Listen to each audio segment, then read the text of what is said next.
Continuamos en Proeconomía y Finanzas. Llegó el momento de saludar a nuestra entrevistada de la fecha. Estamos en comunicación a través de la plataforma Zoom con Alba Talavera. Ella forma parte del Colegio de Contadores del Paraguay. Alba, ¿cómo te va? Muchísimas gracias por participar del programa.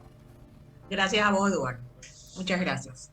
Alba, te queríamos consultar respecto a este proyecto de ley que está planteando el Poder Ejecutivo, que en una parte incorpora una modificación, una posible modificación a lo que es el tema de la renta empresarial. Tengo entendido que en el caso de proveedores estatales. Alba, ¿te enteraste algo acerca del proyecto? Entiendo que se plantea una modificación que sería hasta finales de este año.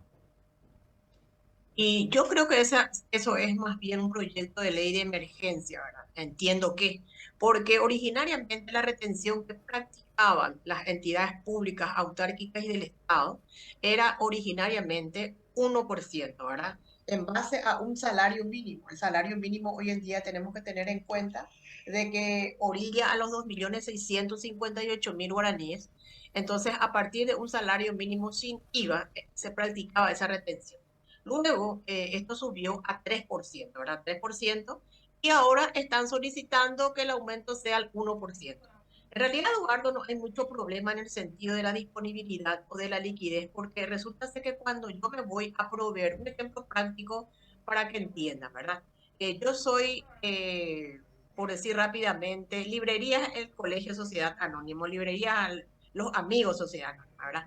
Entonces me voy y le proveo al Ministerio de Educación y Cultura, me voy a proveerle de estos insumos, ya sea libros, etcétera, ¿verdad? En este caso en particular, ellos a partir de un salario mínimo sin IVA me van a practicar la retención a hoy del 3%. ¿Qué sucede con ese 3% que me están practicando de retención? En realidad, es una plata mía, vamos a llamarlo así, que se denomina retención de renta computable. Pero, ¿qué pasa, Eduardo, con esto?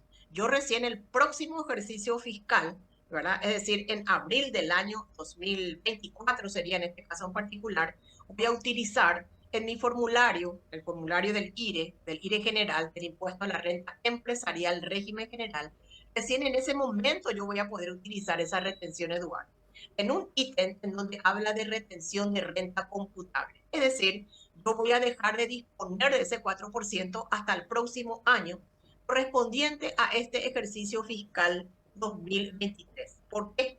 Porque mi formulario de liquidación de impuestos, del impuesto a la renta general empresarial, lo voy a recién presentar en el mes de abril por terminación de RUC, ¿verdad? Entonces, todo este tiempo, no sé cuándo va a comenzar a aplicarse, seguro que se va a aprobar, estoy más que segura de eso, ¿verdad? Entonces, ¿qué sucede? Una vez que esto se aprueba, ya la retención que me van a practicar ya va a ser del 4%. Y Ujú. esa retención es la que yo voy a llevar probablemente en mi formulario 500 versión 500 ya es versión 3 ya es hoy en día, ¿verdad? Versión 3 ya es hoy en día. Entonces, eso es lo que tenemos que ver también, Eduardo, porque es una plata que vos dejás de disponer transitoriamente. Vas a disponer para pagar menos impuestos el próximo ejercicio fiscal. Claro. Alba, y eso justamente como precedente, teniendo en cuenta de que esto se plantea dentro de un proyecto de ley que ya se está generando debido a las complicaciones que está teniendo el fisco. ¿No preocupa que de repente este tipo de medidas se vayan viendo en otras cuestiones, que vaya generando tal vez esas dificultades en cuanto a disponibilidad de recursos por parte de las empresas para financiar el fisco que está teniendo muchos problemas? ¿Hay cuestiones que podrían ir preocupando en ese sentido? ¿Sabes qué me preocupa, Eduardo? Realmente, suerte que me toca este tema. Realmente lo que me preocupa en este contexto es que la medida esté saliendo de este nuevo Ministerio de Economía y Finanzas, ¿verdad? Normalmente los aumentos en base a impuestos salía de la Subsecretaría de Estado de Tributación, que hoy le llamamos también de Dirección de Ingresos Internos, ¿verdad? Que viene a ser hoy en día la conjugación de la aduana con la Subsecretaría de Estado de Tributación. Entonces, se llama así, Dirección Nacional de Ingresos Tributarios. A mí realmente, yo no entiendo mucho la parte jurídica, mi expertise es la parte tributaria, ¿verdad? pero me llama nomás la atención. Yo sé que seguramente son facultades de este ministerio, ¿verdad? Pero me llama un poco la atención por tanto que normalmente los incrementos de los impuestos provienen, hoy en día se denomina la Dirección Nacional de Ingresos Tributarios. Entonces, yo creo que si así también nos vamos, vamos a ver si con el transcurso de los meses también no hay otros impuestos que se van a tocar. Si bien es cierto que dijeron que no van a aumentar los impuestos, ojalá que así sea, ¿verdad? Porque no estamos en un momento tan bueno como para poder aumentar los impuestos en este periodo de tiempo, ¿verdad? Claro, precisamente, Alba, la promesa del nuevo gobierno es no aumentar los impuestos, pero en la medida en la que se vayan tomando medidas como esta, no sé si hay muchos espacios tampoco, pero lo que se transmite es básicamente de que hay una necesidad de recursos muy importante que habría que analizarlo también a qué responde, ¿verdad? Se está teniendo una dinámica de ingresos tributarios bastante lenta en comparación a lo que se estaba previendo. Habría que ver específicamente qué es lo que está pasando para no tampoco apretar mucho al sector empresarial que evidentemente también necesita los recursos para subsistir. Sí, y lo importante es, yo a partir de ahora también voy a reunirme con mis compañeros del Colegio de Contadores del Paraguay para analizar un poquitito en contexto si cuál es el nivel de ingresos del mes de agosto, vamos así decirlo, en comparación al mes de agosto del año 2022 con esta unión de la aduana con la Subsecretaría de Estado de Tributación, ¿verdad? Porque es importante también ese tipo de análisis realizar para ver si se está yendo bien, ¿verdad? Si bien es cierto que es el primer mes, sería importante hacerle un seguimiento, como yo dije ya en los primeros tiempos en que esto se iba a aplicar, porque hubo mucha resistencia de parte de los legisladores, de un sector de legisladores, ¿verdad? En cuanto a la aplicación de esta nueva Dirección Nacional de Ingresos Tributarios. Entonces también es importante hacerle un seguimiento. Y como estás diciendo, ver también si por el camino no se toca otros impuestos, ¿verdad? Porque está una retención de renta computable realmente. Vuelvo a repetir, en este caso en particular, el Estado, cuando te adquiere a partir de un salario mínimo, te retiene dos impuestos. Te retiene primero IVA, que es el 30%, y neto de IVA te retiene hasta hoy por lo menos el 3% de renta. Esa retención de IVA es retención de IVA computable, que a partir del día siguiente que te practican la retención, es una retención de IVA computable por el cual te permite también pagar menos impuesto al valor agregado. La retención de renta también cobra de la misma manera, es decir, por esa retención de renta yo también me va a permitir también de esta manera pagar menos impuestos porque es una retención de renta computable. Alba, ¿cuáles son los agentes de retención en este caso? Bueno, existen varios agentes de retención. Están los nominados por la Subsecretaría de Estado de Tributación. Están los exportadores habituales. Para los exportadores habituales sí retienen ya el 70% para cuando adquieren productos grabados con el 10% y 30% cuando adquieren productos grabados con el 5%. Luego están también aquellos agentes nominados por la Administración Tributaria. Y lo que sucede también, vamos a tocar un poquitito brevemente esto, que muchas veces esta retención de IVA se pide suspensión también de retenciones. ¿Por qué? Porque muchas veces solamente en el rubro número 5, que es el saldo financiero, es el que vos podés recuperar, Eduardo.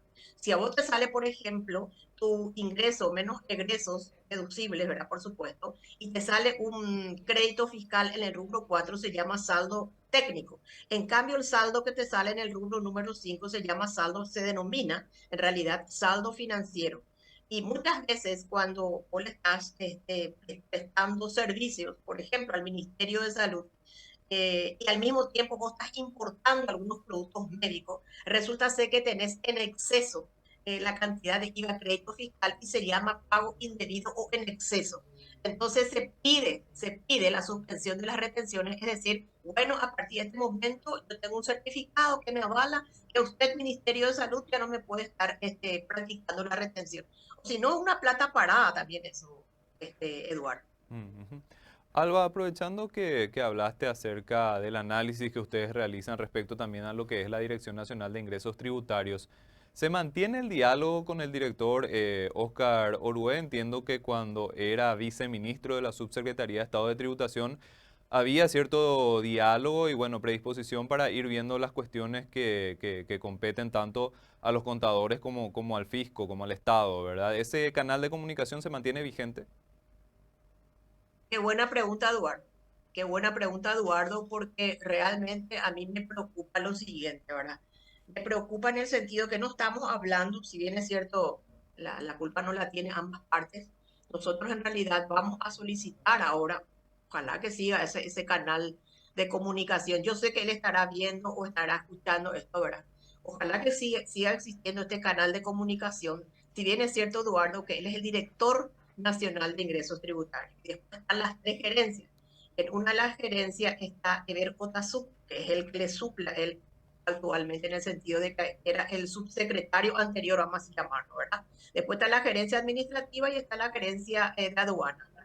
Esperemos, esta semana vamos a solicitar seguramente una conversación porque queremos saber además con quiénes tenemos que comunicarnos.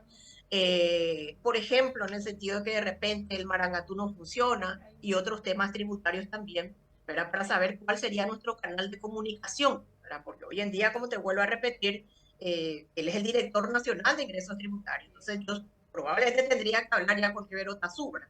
Espero también que las relaciones tengan que ser de la mejor manera, Eduardo, porque nosotros somos la voz, vamos a decir, de los contadores.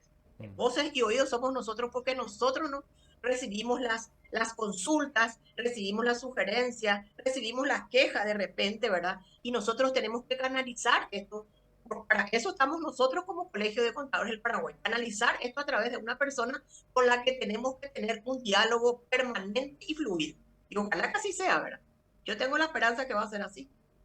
Hay cuestiones pendientes, Alba, hablabas del tema del sistema Marangatú, de temas tributarios que podrían formar parte de una agenda en la cual se tendría esa comunicación con las autoridades de la dirección. Si nosotros tenemos un listado de temas que queremos tratar, ¿verdad? Una vez que nos reciba, ¿verdad? Tenemos algunos temas. El tema del Marangatú yo creo que no está teniendo muchos problemas y cuando tiene, por eso que yo de repente cuando el Marangatú tenía problemas, yo me comunicaba directamente con el subsecretario de Estado de Tributación, que es Oscar Orué, ¿verdad? Ahora mismo no sé con quién tengo que hablar y por eso justamente es que vamos a pedir la entrevista, ¿verdad? Para poder saber con quién hablar. Pero hay otros temas pendientes como ser algunos articulados, algunos aspectos tributarios, algunos temas que tenemos que tratar seguramente en la comunicación que vamos a tener, en la entrevista. Ujú. Genial. Alba, retomando un poquitito lo que es la parte de la renta empresarial. Entonces, en resumen o en líneas generales, no se tendría mayores impactos negativos, pero bueno, habría que ver también al momento de la promulgación, aprobación de la ley, cuáles son las cuestiones que se van planteando y la aplicación concreta de lo que sería esta modificación temporal para lo que es la renta empresarial. Claro, porque la retención es virtual, Eduardo. La retención nos practica estos entes públicos autárquicos del Estado, en donde también hoy en día ya entra la gobernación. Con la ley 6380/19 se ingresó también como agente de retención las gobernaciones, que hasta ese momento no practicaban retención, ¿verdad? Esperemos que no haya ningún problema en el sentido, vamos a decir, de la liquidez, en el sentido del efectivo que nos están reteniendo. Eso se puede recuperar prácticamente en el mes de abril del próximo ejercicio fiscal. No habría mucho problema en ese sentido. Alba, y teniendo en cuenta la fecha en el calendario, por decirlo de alguna manera, no tenemos ningún vencimiento importante dentro de los últimos meses. Prácticamente pasa para el año que viene todo lo que son los rendimientos, los vencimientos Bueno, más importantes, ¿o no? bueno, a ver, un poquito, en mayo, julio, septiembre, tercer anticipo y noviembre, cuarto anticipo es lo que nos queda pendiente, ¿verdad? Y el IVA mensual de liquidación, que es de liquidación mensual. Y las retenciones, por supuesto, que se practican en el formulario 525 versión 1 para aquellos que se denominan agentes de retenciones, que son los que practican las retenciones virtuales, ¿verdad? Eso sí tiene un vencimiento que es los primeros 7 días del siguiente mes en que se practicó la retención. Eso también es de liquidación mensual. Y otros que a lo mejor no me estoy recordando en este momento, pero esos son los que me vienen en mente realmente como obligaciones tributarias que hay que cumplir realmente. Genial. Alba, nosotros te agradecemos muchísimo tu tiempo, tu análisis. Siempre hay muchísimas cuestiones tributarias que tenemos que ir debatiendo para conocer también tu visión y la expertise también que tenés nos ayuda a comprender muchísimo mejor este tipo de temas. Te agradecemos muchísimo tu tiempo, el espacio en la agenda y esperamos estar en comunicación siempre. Muchísimas gracias, Eduardo. Hasta luego. Gracias, gracias. Estuvimos en contacto con Alba Talavera, ella forma parte del Colegio de Contadores del Paraguay.